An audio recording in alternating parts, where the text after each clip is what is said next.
यह उत्तरी भारत के एक छोटे से पहाड़ी गांव की कहानी है जहां सर्दियों का मतलब था कड़ाके की ठंड और बर्फबारी।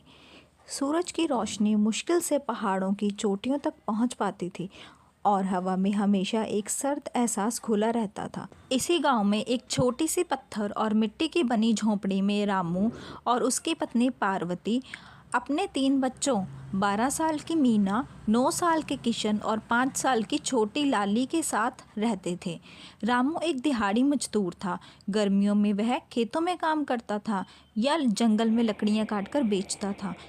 लेकिन सर्दियों में जब सब कुछ बर्फ से ढका होता था, काम मिलना लगभग असंभव था।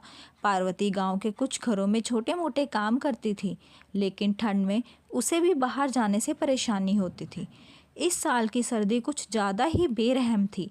पिछले कई दिनों से लगातार बर्फबारी हो रही थी, जिसने पूरे गांव को सफ़ेद चादर से ढक दिया था।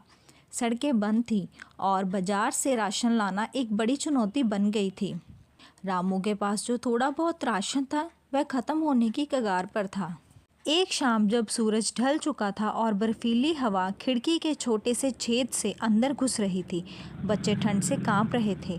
उनके पास मोटे कपड़े नहीं थे, बस कुछ पुराने फटे हुए स्वेटर थे जो ठंड को रोकने में नाकाम थे।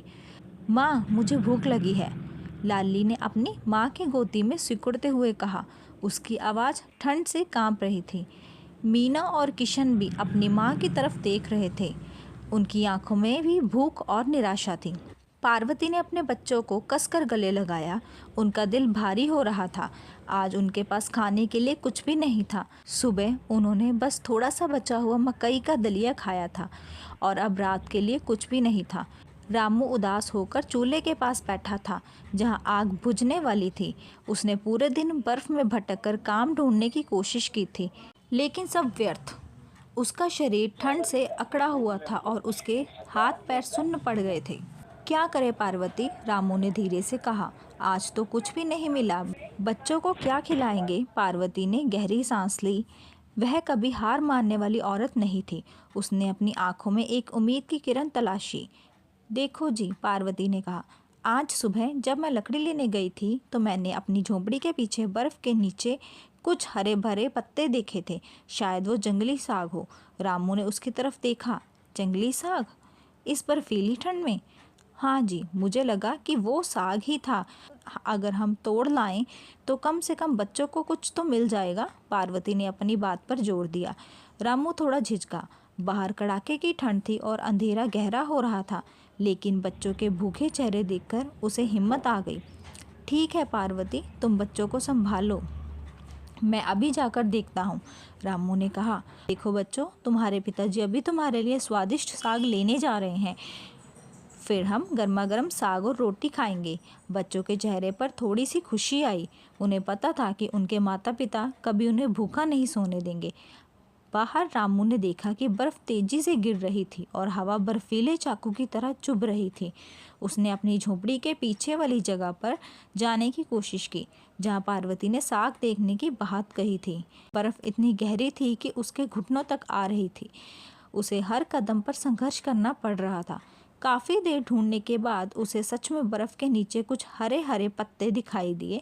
यह जंगली सरसों का साग था, जो इस कठोर मौसम में भी अपनी ज़िंदगी की जंग लड़ रहा था। रामू ने अपने ठंडे हाथों से बर्फ़ को हटाना शुरू किया और जितनी जल्दी हो सका उसने साग को इकट्ठा करना शुरू किया। उसके हाथ सुन्न पड़ गए थे, लेकिन उसके दिल में बच्चों के लिए खाने का इंतज़ाम करने की खुशी थी। जब वह साग लेकर घर लौटा तो पार्वती ने तुरंत उसे आग के पास बिठाया और उसके शरीर को अपने हाथों से सहलाया। मिल गया जी, रामू ने मुस्कुराते हुए कहा। उसके हाथ में हरे पत्तों का एक गट्ठर था। शाबाश जी, पार्वती की आंखों में आंसू आ गए।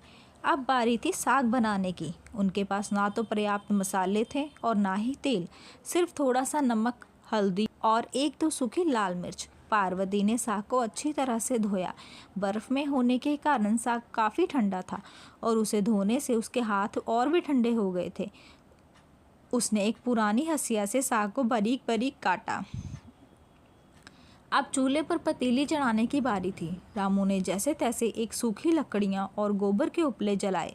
उनकी छोटी सी झोंपड़ी धुएं से भर गई, लेकिन आग की गर्मी ने उन्हें थोड़ी राहत दी। पार्वती ने पतीली में थोड़ा सा पानी डाला, क्योंकि उनके पास तेल बहुत कम था। साग को पकाने में काफ़ी समय लगा। पार्वती ने उसमें थोड़ा सा नमक और हल्दी डाल दी। जैसे जैसे साग पक रहा था, एक हल्की सी खुशबू पूरे घर में फैल रही थी। यह खुशबू उनके लिए उम्मीद और जीवन की खुशबू थी। इस बीच मीना ने आटे की लोइयां बनाने में अपनी माँ की मदद की। उनके पास मकई का आटा था, जिससे रोटियां बनाना थोड़ा मुश्किल था, क्योंकि वह आसानी से टूट जाती थी। लेकिन मीना ने धैर्य से काम लिया। रामू ने चूल्हे की आग पर पुराने तवे को गर्म किया और पार्वती ने एक एक करके मकई की रोटियां सेकनी शुरू की। गरम गरम रोटी की खुशबू ने बच्चों की भूख को और बढ़ा दिया।